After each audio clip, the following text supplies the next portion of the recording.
Hi, welcome to RedBird Stock Analysis Tool video tutorial series, a series of 10 video tutorials to help new users learn and understand the RedBird product.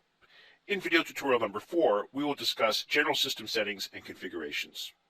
We're going to assume that users have at least downloaded, installed, and activated the product. It's not necessary that users have set up risk profiles, selected stocks, and defined portfolios as described in video tutorials 1 to 3. In this video tutorial 4, we will take a closer look at the system configuration. We will discuss trading rules and restrictions. We will show how to configure timers and displays.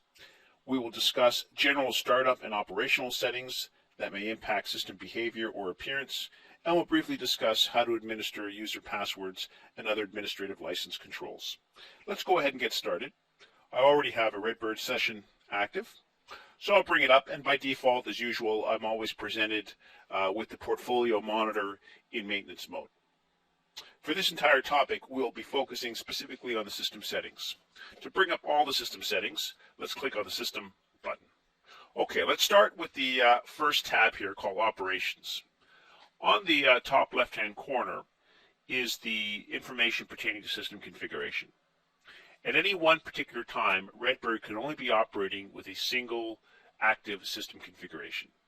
The system configuration really represents a collection of proprietary signal definitions that help RedBird to analyze stock data over time. The exact list of signals that make up a particular system configuration are proprietary and encrypted. They're not available to the general user. However, the user does have the option of replacing the current or default system configuration with a new configuration file, which is occasionally made available from RedBird Tools Incorporated. So if we look at the top left-hand corner, we'll notice the first part of the screen shows the current configuration. Every configuration has a name and ID. You'll see that the one that's in the system right now is configuration number 1. It's just called first configuration, and it's a default configuration. Below that is a list of all the configurations that have maybe been previously used in the system. In this particular case, there is no history, so the only configuration that's been applied here is the single one that's currently active. If we're not satisfied with the overall performance of RedBird, and if an alternate signal configuration file were made available from RedBird Tools, I could import that file into the system. And I would do that by clicking on the Import Replace button. If I go ahead and click that button now, it's going to ask me to locate the alternate configuration file. That configuration file has a .rbc and .text extension. And again, that file can only be created and distributed by RedBird Tools Incorporated. At the present time, I don't have an alternate configuration file available, so I'm not going to import or replace the default configuration. Trading rules and options. These options, as discussed in tutorial number 1, can influence when RedBird will allow users to make simulated buy-sell trades. Sometimes it's preferable to prohibit trades under certain conditions so that RedBird can more accurately reflect the reality of our markets and the reality of our banking behavior. So I would generally advise users that they put a default trade commission here at the top that resembles what they would normally be charged if they were placing actual trades with their brokers or with their online investment accounts. I would also suggest that users prohibit trades during off-market hours, because during off-market hours, it's not possible for the RedBird system to obtain an accurate price of the stock. Trading would normally be permitted anyway, so I would generally advise that we prohibit trades during closed market. I'd also generally advise we prohibit trades if the system has been idle for a long period of time and the user has not updated any market data, so I would check off the second option as well. In fact, I'd go ahead and check off all the options to ensure that the system is operating as realistically and as accurately as possible. The next thing let's talk about is below that, timers and displays. We discussed this in video tutorial 1 as well. We'll discuss it again here. The timers and displays section allows the users to control how frequently the RedBird system gathers market data and how frequently it updates the various, stock monitor displays that we saw earlier. There's a reason to make the frequency high. There's a reason to make it low. If we were to set these timers to be too aggressive, what would happen is we would certainly get a lot more accurate and current displays. However, if there were a large number of stocks in the system that had to be analyzed during each cycle, the system would slow down significantly. So I generally advise users to start with a particular default setting, run the system for a few days, and then adjust these timers and displays to suit their specific preferences. I would also say that the ability for the system to keep up with these timers also depends on the hardware. So faster computers with higher processing, higher disk speed, faster internet connections, and so forth would be able to have a much lower, a much higher frequency on these displays and be able to refresh data much more frequently. Okay, so for the time being, we'll leave the defaults sort of the way they are. A couple of other things to mention on this this section. The users have the ability to customize whether or not real-time quotes, if available, are automatically displayed beside particular stocks in the portfolio monitor. The reason this is an option is because there's a little bit of extra overhead in fetching a real-time market price as opposed to a delayed market quote. And so depending on the performance of the system and the needs, it may not be necessary to automatically provide real-time quotes.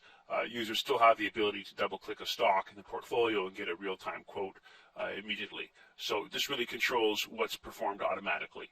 So users can experiment with these different settings here to control how frequently the system updates its price data and how frequently it refreshes displays. Let's move on to the section below that, general operational settings. Basically, these options allow the user to dictate what RedBird will automatically do and what RedBird will automatically verify when it first starts up, or when the user goes from maintenance mode to live operations mode, or when the user shuts down the system. So let's talk about some of these briefly. Automatically activate the system at startup. I generally would not recommend this because when users start up the system for the first time, it may be several days since the last time they started it. They may want to maintain and configure some settings first before they activate the system in live monitor mode. So I would recommend that one be disabled. Only update the system when market is open. That's a sensible option to select. What that means is let's not go through the overhead of trying to update statistics and opportunities if RedBird is not able to connect to the market and get updated market data. Okay, so that's a good option to have. Check the system health before activation is another good option to have. What that means is that RedBird will perform a variety of health checks on the system. And it will display any warnings or any issues before the user attempts to activate the system. And in one of the later tutorials, I believe it's tutorial 6 or 7, we'll talk more specifically about the health check and the types of health checks that RedBird performs. So for now, let's check that one. The next one here is that we want to look at is run, minimize, and system tray. If I were to select that, what would happen is when I started RedBird, it would automatically show as a taskbar application. And what would happen is, let's see if we can find, I'd get a little pop-up screen. I don't know if you can see it on this screen. And RedBird would always run in the background as a task on the taskbar, and I'd be able to hover over it, and I'd be able to see a little status similar to what you see in the bottom right-hand corner here. And if I were to double-click it on the taskbar, of course, the full window would appear.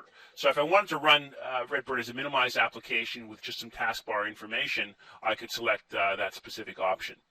I think that's all I want to cover in this particular section. If there were issues with the database and I needed to be able to get into database recovery or change the database connection, then I'd probably select this one as well that says Show Database Admin at Login. And what that will do is give me a little database admin button when I log in so I can immediately do some maintenance on the database before I get into the system. Okay, so we'll leave this one for now. Next thing I want to look at very briefly here is users and passwords. As explained earlier, this is where administrators can assign names and passwords to other members of the household that may want to sign in. Any public portfolios are available to all users, and of course, private portfolios are only available to specific users. So other users can be set up here. RedBird only allows one specific user at a time.